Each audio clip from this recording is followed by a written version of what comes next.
Thanks for tuning in to the Lean 911 podcast, where you'll have a voice directly from the Gemba. I will rely on my 3 decades of lean successes as well as my failures to answer your most challenging questions regarding your lean transformation.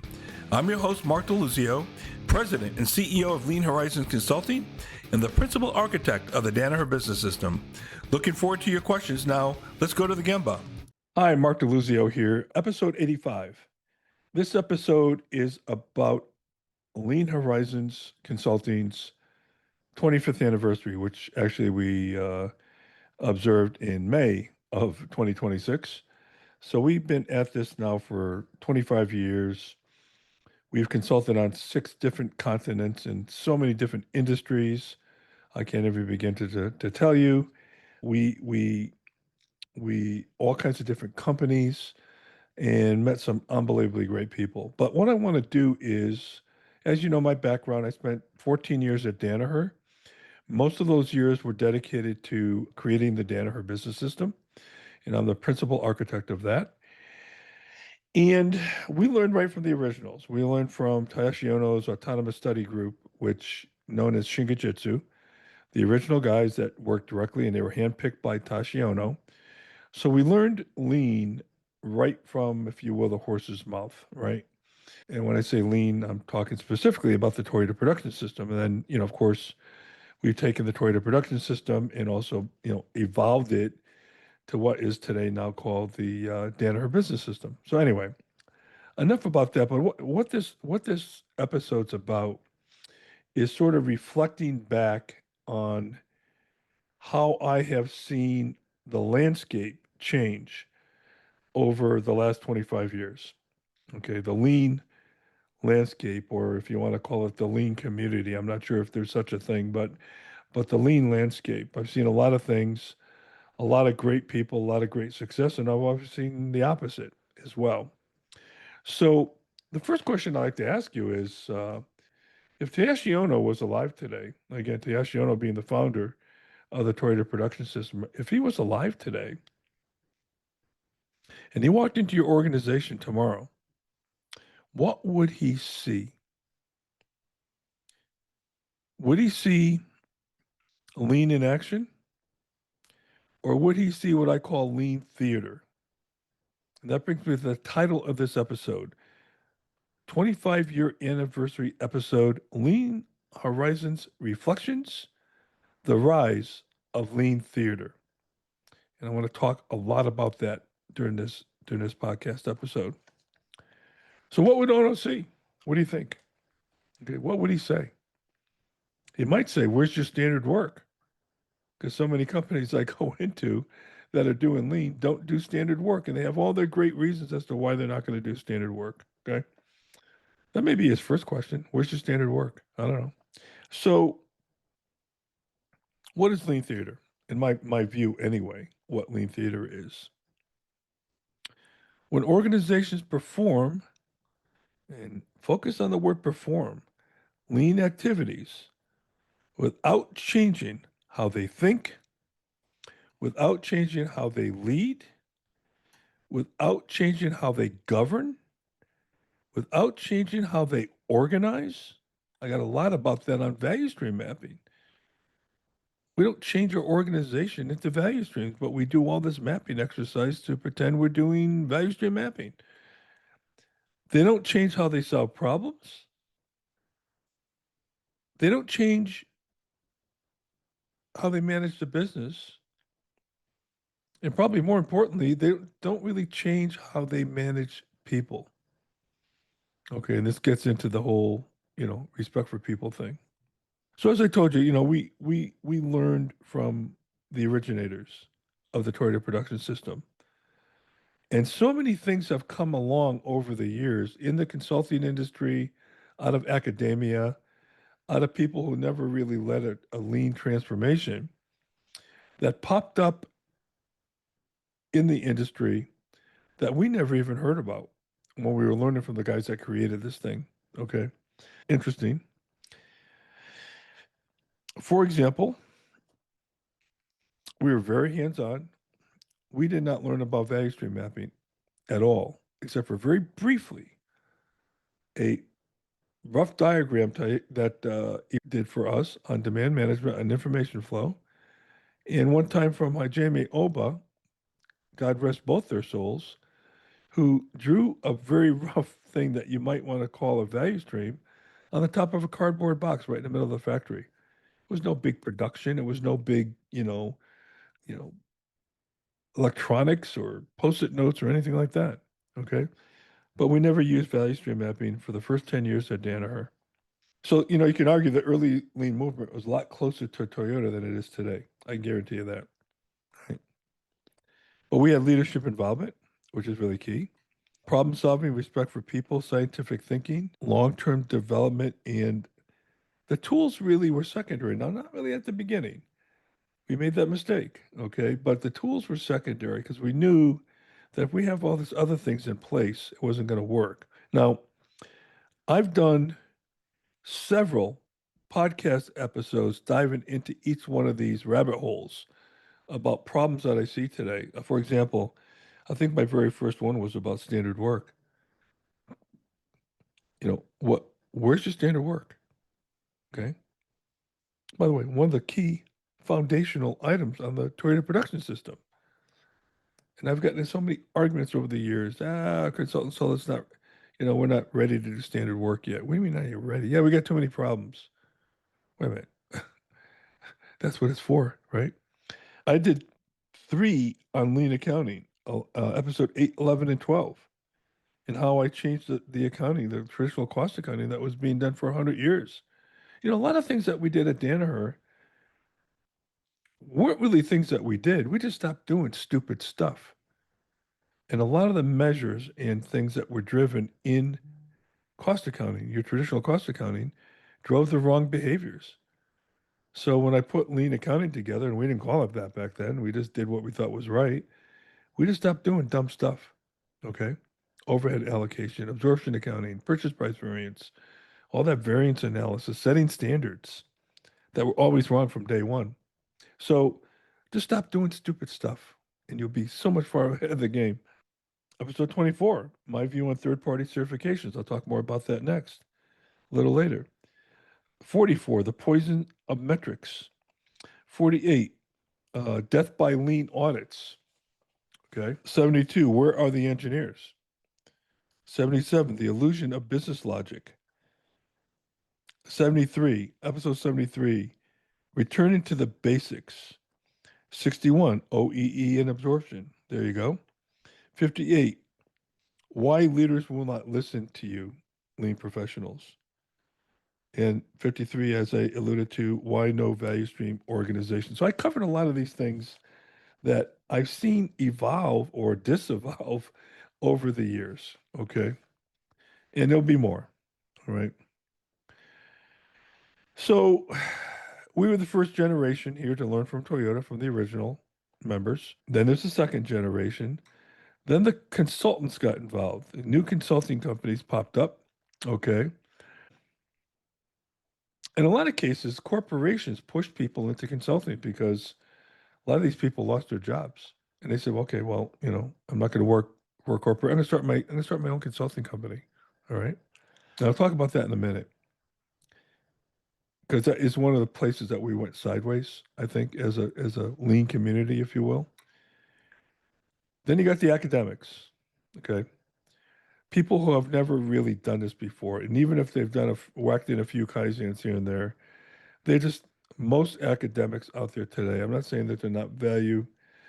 We shouldn't listen to them, but you may pick up a couple tidbits here and there. But these are people who have never really done it.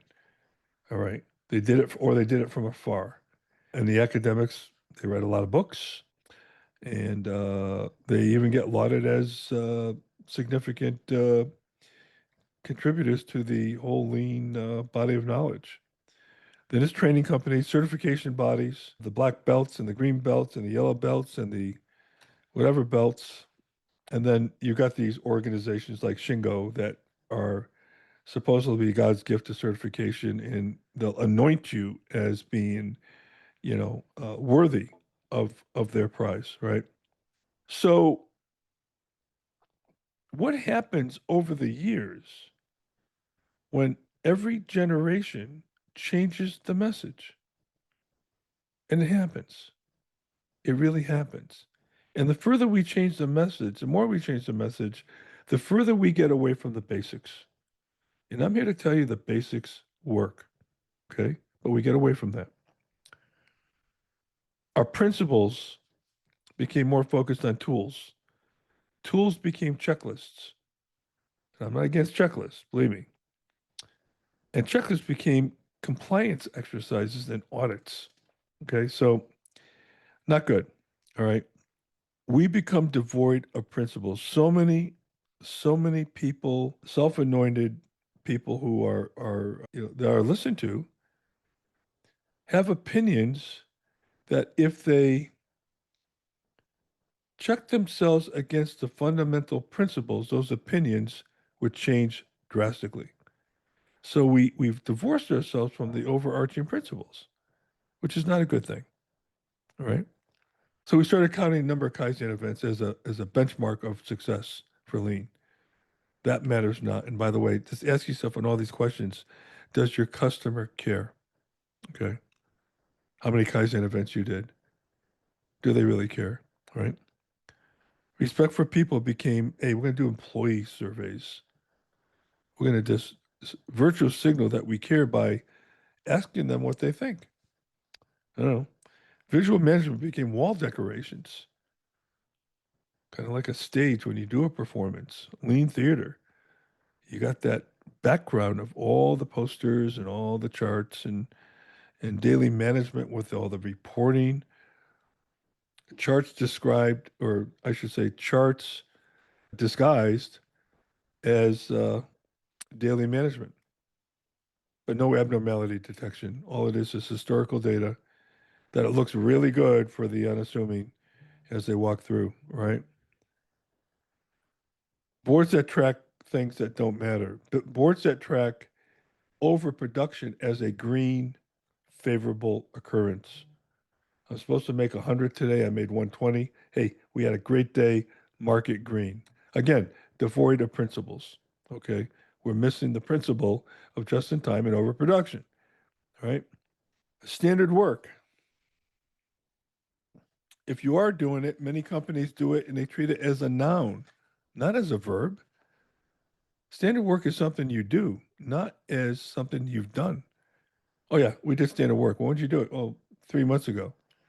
Hmm. Okay. So you made no improvements since then. Well, yeah, we kind of did, but we didn't document it. Okay. And your tech time hasn't changed, right? Oh, yeah, our demand went up. But we did do standard work 3 months ago. Okay. You see what I'm saying? So this is what this is all came down to. They became more activity type endeavors than doing it with a purpose, doing it for meaning. Gemba walks. Most Gemba walks I've been on were virtual signaling exercises. Let's go out and show that we care. And we're going to go out and question people on why are you doing this and why are you doing that, as opposed to going out with a real sincere effort to try to help and understand. Okay. I've got, I've talked a lot about, Gemba walks, but these consultants, for example, CEOs don't know who to hire. They don't know what to hire. They don't know, somebody, has done a few Kaizens in their lifetime and pretty good with some of the Japanese terms. They hire them as their transformation experts. And that's kind of like hiring a cook. And then you say he wants to open up a restaurant. Well, a great chef, what does he know about running a restaurant? And what does somebody that knows how to do Kaizen know anything about a transformation? Right? But this is what happens today. And this is why lean gets a black eye. This is why lean, if you want to argue and use the word fails, why it fails. And by the way, all these things I'm talking about over the last 25 years, it's not getting better. Okay, all these things I'm talking about is why I'm talking about them. They're not getting better. They're getting worse. Okay, and the further we move away from the originators, the worse the story becomes. Episode 24, I talked about certification and company certification in particular. Okay, so there's been a growth of, first of all, individual belts, black belts, yellow belts, green belts, blue belts. I don't know, belts, right? And I am dead against certification for a lot of different reasons. I'll tell you one example in a minute. You look at lean resumes and lean profiles, everybody seems to be some kind of black belt or master black belt or super duper black belt and all that. And it's starting to lose meaning now. I have no idea. Somebody told me once they were lean six. I still don't know what lean Six Sigma is. I since, and I'm not trying to be, you know, controversial. I don't know what it is. Okay. Or lean Sigma. And I was actually inducted into the Shingo Academy, into their Hall of Fame, and I resigned because that organization probably couldn't win their own reward if they put their criteria that they give everybody else that they need to stand up to. They probably wouldn't win their own award. And I won't get into the details, but I resigned from that whole organization. Okay. And I can't see how anybody would care about why a third party, what they say about your lean transformation. The only people I care about are my stakeholders, and they're not one of them. In fact, you can argue they're a supplier because they're charging you money, big money. And if you're not certified, oh yeah, we'll come back and do some consulting for you. We'll get you certified next year. We'll get you up the curve, right? I just care about my stakeholders, my employees, my customers, and my shareholders as my three primary stakeholders. I know there's others, but you attach a big name like Shingo on it, and all of a sudden it's the golden standard, the gold standard of lean. No, it's not. No, it's not. Okay. Right. So I talk about that, and I think the whole thing about certification, and I've talked about this before, and I see this more and more now. It's like, oh, we've arrived. We've arrived. And I think I told the story in a previous episode where I was at a company and they said, Mark, we want you to go see our best plant. Okay, so I flew up and I saw their best plant. And it was a really good plant, by the way. I was very impressed with it. They had a lot of good things. So I came back to the conference room and the whole team was there with the president and his team. And they said, well, Mark, what you think? And at first, I guess I got fooled because I thought they were really interested in my opinion. But I think they wanted me to just tell them that, boy, you guys are super. What a great job, right? So I gave them a lot of positive feedback. But I said, by the way, there's a few things I see here that we need to think about. And I went through it. Well, the president got a little upset with my feedback. He went into another room, into a conference room, into his office, I should say, came back into the conference room and took the Shingo Prize and slammed it down on the desk and say, now talk to me. Do you see what I'm talking about in terms of I've arrived? Now talk to me? There's no I so I looked at him and I said, look, let me just call him Jim. That wasn't his name. Jim, look, you've arrived. There's absolutely nothing that I could do to help you. You've hit the pinnacle with that award. I got up and I left. Mark, where are you going? You don't need me here. Seriously, you don't need me here. But I wish you guys the best of luck. Okay. And I left. I actually left. Got an earlier flight and I went home. Okay. That's the danger of these awards, amongst others. I have a whole episode on it. So go back and I don't know what episode that was. I think I mentioned it earlier. But go back and listen to that episode because why would you waste your time and episode 24? Why would you waste your time and money on this? And why would you care what somebody else thinks about you if they're not key stakeholders? Okay. I don't know. And then you got to ask yourself, do they have the qualifications to be able to really give you feedback that you deserve?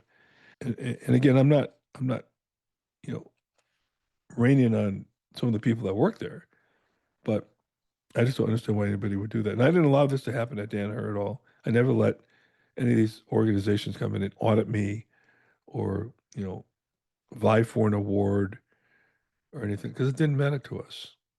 It didn't matter to us. Okay. When you look at the industry today and you look at people who get certified per se, And I'm sure you've been told this too, and I've been told this. Well, Mark, I know lean. I know. You're telling me stuff I already know. Oh, okay. Sorry to bore you, but I don't see any evidence of you doing what we're talking about. Now, Chihiro Nakao, who was my primary mentor of mine, along with Iwata, God rest Iwata's soul, and Nakao said to me once, I don't understand Americans. When they tell you they know something, but they can't demonstrate it, then how is it that they could say they know something? Good point. And I go back to my golf game. I supposedly know how to hit a golf ball. If you ask me, I could probably tell you all the mechanics, all the things you need to do. But you ever see me golf? Did you ever see my scorecard? You probably wouldn't be able to see me golf all that much because I'd be in the woods looking for my ball. Okay. I don't know how to golf. Okay. Although I think intellectually, I think I do know how to golf. That's why lean is a hands-on game. All right. It's not a spectator sport. So there's a big difference between knowing and being able to do it. Totally different game. Okay. So lean became an industry. And if you would apply the principles of lean to our industry, we fail miserably. We fail miserably. First of all, I have developed a philosophy about any industry, and I just experienced this today with my lawn service.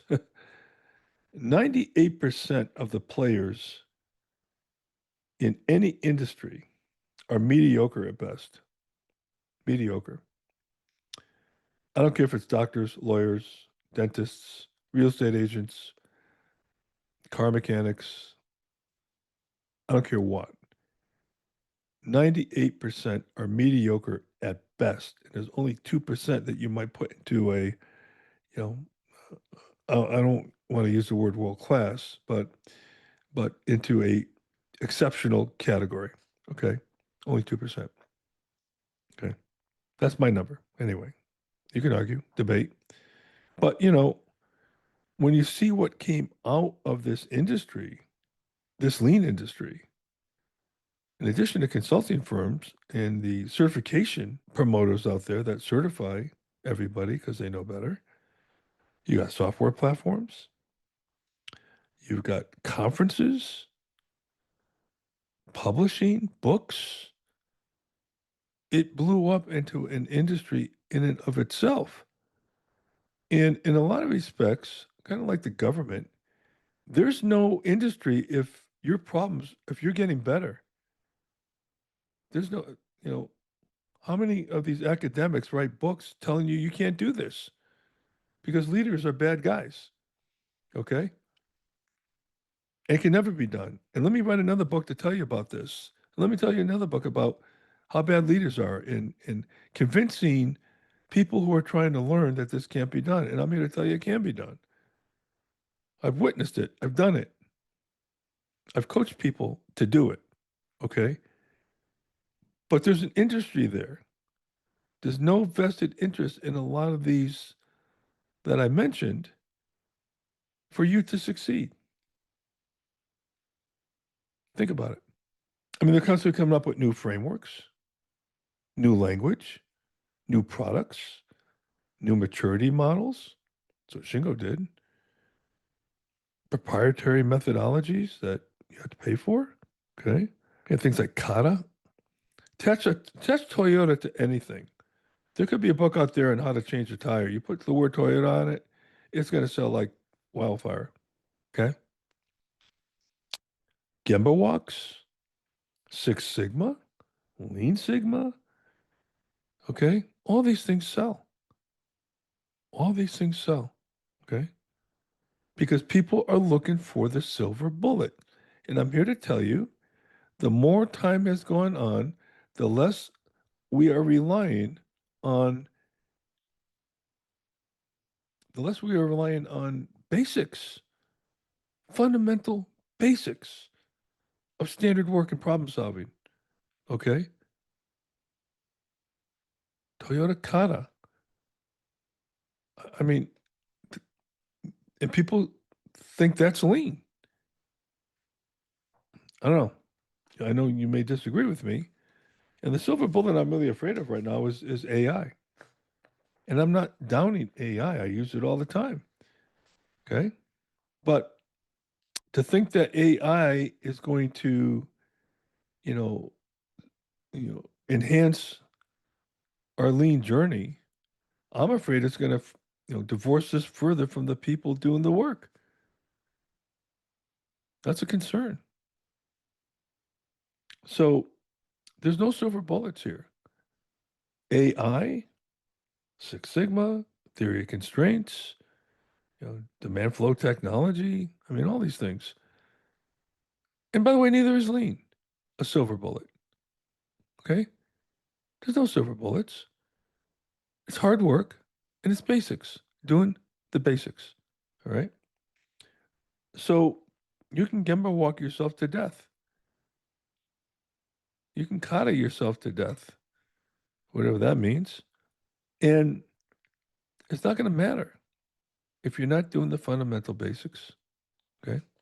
Toyota was all about, and to me, the genius of Toyota, and I've worked there, visited there several times, learned from the masters that created the Toyota production system. What really, a lot of people walk into a Toyota in Japan, for example, and they walk away saying, oh, it's no big deal. Because they made the complex look simple. That to me is the definition of genius. Okay. And what you don't see is their brilliance in their product design. What you don't see is how that was in concert with their operations and their manufacturing and all that, right? But what you can't see is the invisible. Anybody could put up an andon light, but what happens when the andon light goes on in your company? I was just with a client not too long ago, and they were showing me this new andon they have for maintenance when a machine goes down. So I said, okay, let's go turn the light on. I'm gonna see what happens. Well, we're not really ready to, to do that yet. Well, why not? I mean, how long has this light been up? Oh, we had it up for 3 or 4 months. Well, when is it going to be something that's meaningful?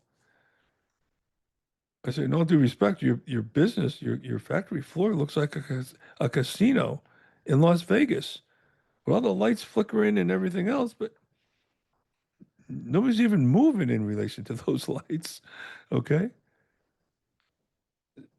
And when I asked, and I've mentioned this in other episodes, I asked the leader at Toyota in Japan how you can allow your competition into your factories. And the answer was what they need to know, they cannot see.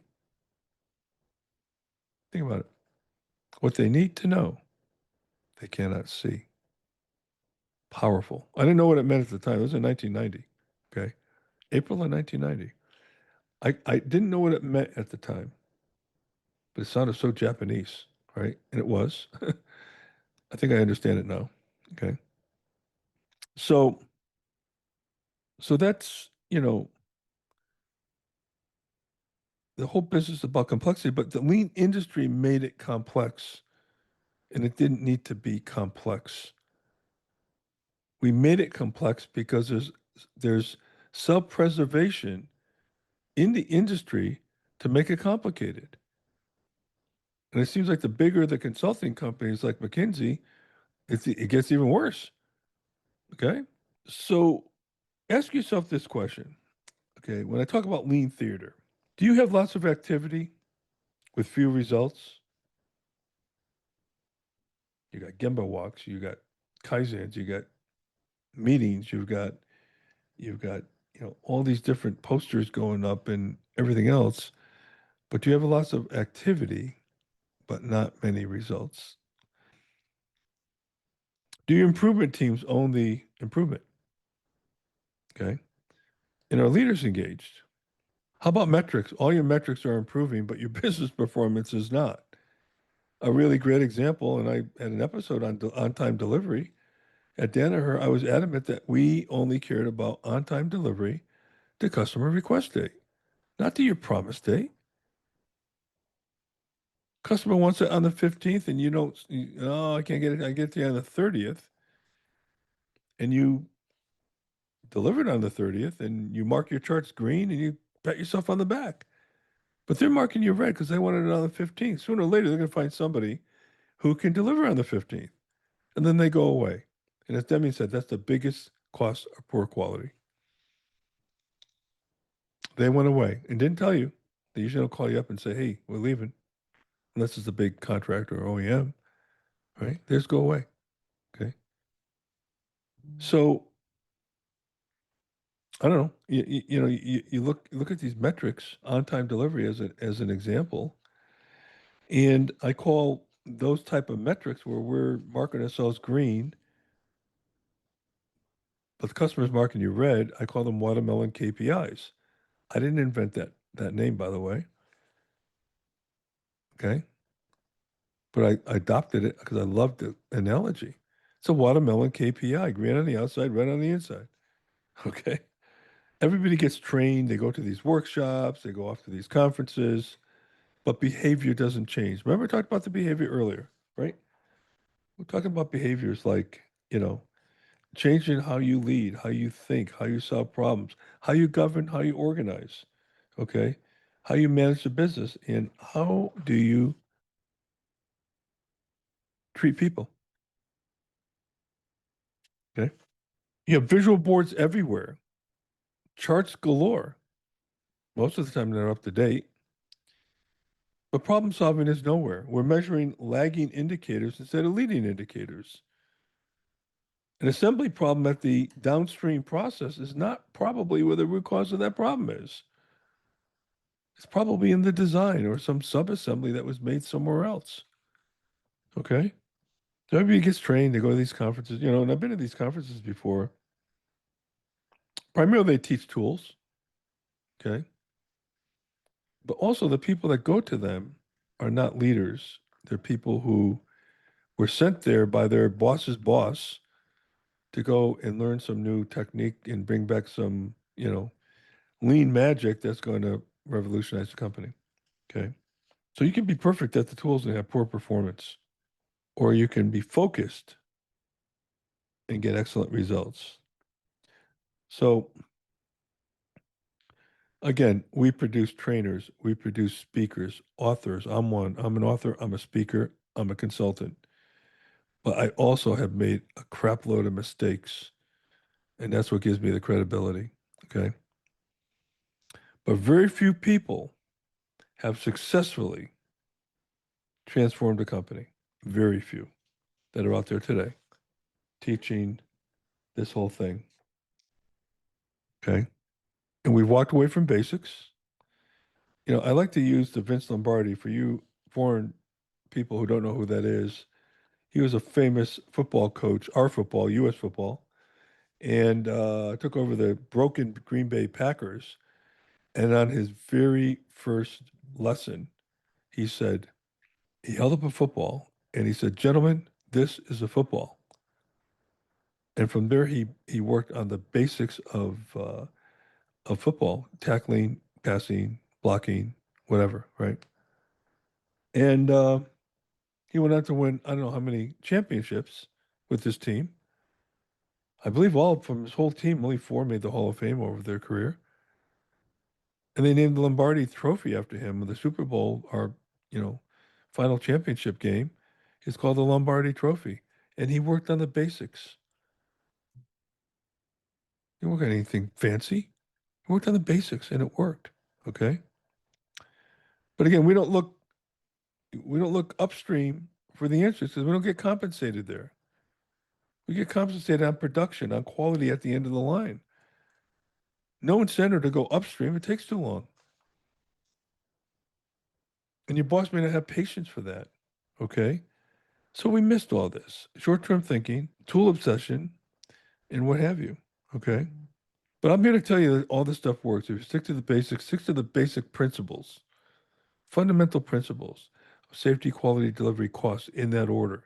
Just in time, principle. Respect for people, principle. Flow first, pull second, never push, principle. Okay. All of these things, and there's others, right? Stick with that because this works in, I'm here to tell you, it works in manufacturing, it works in healthcare, aerospace, distribution, consumer products, government, services, insurance, utilities, logging, logging, okay? Oil and gas, fracking. I've been out in fracking mines working with them. Pharma, biotech. I mean, go on the list of industries that we worked in, all kinds of manufacturing on 6 continents. So we got to figure out, okay, what does real lean look like, right? And we got to develop people, we got to develop leaders. We have to scientifically solve problems. We have to go see what's happening at the Gemba, continuously learn, which is why I'm against certifications, and think long term. Okay. Toyota says they don't build cars, they build people who build cars. Pretty powerful, right? But you look at the corporations today, and some of them are out there touting how great they are at lean, and you know, people getting laid off after 20 years with the company. I had one individual that was told, "Yeah, your communication style is lacking. We're going to take your people away, and we're going to put you on a PIP, performance improvement plan." That's basically saying you're getting fired. Okay. And he said to the HR people, "Geez, I've been here for 20 years. When does this communication problem, my inability to communicate, when did that resurrect itself? Because I've been here for 20 years. First time I ever heard about it. And this didn't even come from his boss. It came from the HR department that's doing this PIP. So the disrespect is incredible in corporations today. I've known another couple that got moved, husband and wife, both engineers, moved their whole family. And a year and a half, 2 years later, yeah, we don't need you anymore. Done. You're gone. Uprooted the whole family. Okay. Not good. This is not good. Okay. The industry can, I did some research and there's arguably some 10,000 plus books on lean out there today. Okay. And I discussed this with Jim Womack, who, wrote Lean Thinking and the Machine That Changed the World before that. And matter of fact, Womack called me at Danaher and wanted to put me into lean thinking. And I told him no. I asked him one simple question: how is it going to help my customers, my employees, my customers, or my shareholders? And he couldn't answer me. And he still holds a grudge to some degree. I mean, Jim's a great guy, don't get me wrong. But we didn't see any value going into his book. Plus, we didn't want to become a recruiting target. It was the early 90s. So this was just getting off the ground. Okay. But you got books focusing on tools. Most of them focus on tools. Okay. Which, okay, by themselves, that's fine. Case studies, a lot of them on the Toyota production system, all kinds of people writing about it, whether they ever worked there or not. So I guess that doesn't matter sometimes. Like I said earlier, you put Toyota production system on a book, could be a cookbook. It's going to sell. Okay. Very few books talk about an enterprise operating system and leadership philosophy and practical transformation frameworks. You want to know why? Because very few have done it successfully. All right. And one thing I talked to Jim about is to say, look, the focus on Toyota is great. I think we should learn a lot from them. I have, you know, but what the industry needs today is brownfield. How do you take a brownfield company and transform it? There's some things that happen that you'll never hear at Toyota, like take your tech time and shove it up your butt. This told me by a union guy one time. Okay, take this Japanese crap and shove it where the sun don't shine. I mean, these things happen. You don't get that at a greenfield, okay, like Toyota. So I said, to Jim, you should focus on how did we do it? How did we would be happy to talk to you now, okay? I'll be happy to talk to you. But the industry needs brownfield transformation, not greenfield. And if you try to emulate any company, including Danaher or Toyota, you're going to fail. You're going to fail. I mean, there could be some best practices that you could walk away with, but you're going to fail, okay? So the industry itself is in need of a massive 5S. Okay, and I don't know how you do that. Okay, but it's convoluted. It's not framed. The framework is not set up in your best interest. Okay, but you can ask yourself these questions. Are you really practicing lean, or are you performing lean? Okay, are you developing capability, or are you just collecting tools and activities, checkboxes, right? Are you staging theater, or are you really, creating transformation? Yeah, you can argue lean failed. I think overall it should be a lot better than this. But many stop practicing the basics. Many do not know the basics. The future does not require new tools. We need to rediscover the fundamentals. Going back to what would Ono say? Where's your standard work? Probably the first question he would ask you. Maybe the next question is, show me your process to solve problems. If you could do those two things right there and prioritize what you're working on, you'll be so much better off than all this other noise that's being thrown at you. I see it every day on LinkedIn. It's incredible. Okay. I had one the other day that said, what do you do first? Lean, Six Sigma, Lean Sigma, theory of constraints. Which one do you do first? What do you do first? Like it's some kind of recipe? Like it's some kind of baking a cake? First thing you do, you throw eggs in the bowl? I don't know. It's like, what kind of question is that? And I would write back to them saying, stop confusing people who are trying to learn. It's a bad question. Shouldn't be asked. But I see this all the time. And usually it's coming from people that have very little experience. Maybe they're trying to start a consulting company. Okay. Hey, more power to them. But know what the hell it is you're talking about before you do stuff like this. Okay. Perhaps the greatest opportunity for the next 25 years. I won't be here 25 years from now. Okay. I don't think I will be anyway. Well, let's see. I could possibly be here 25 years from now. I'm turning 70 in December. So that would put me at 95. It's a long way off. But the greatest opportunity for the next 25 years is not inventing the next lean methodology. Please stop. If you're out there listening to this and you're a consultant, I had a book. Somebody wrote a book and took all of the terminology in a very famous book. I won't mention what it is, and just renamed everything and put it out there as his own, like he invented all this stuff. Unbelievable. I see it all the time. And that confuses people. Well, how's this book compared to this book? What's the difference? And I'm wasting time looking at that crap. Well, I'm trying to learn and make improvements. I don't need that noise. Want to talk about overproduction? Okay, there you go. The violation of overproduction right there. All right. We have to have the courage to stop the performance, stop the theater. We have to have the courage to focus on the basics.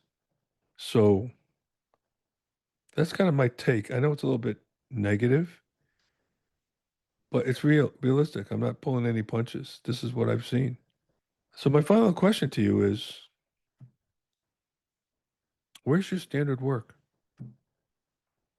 See you next time. Thanks.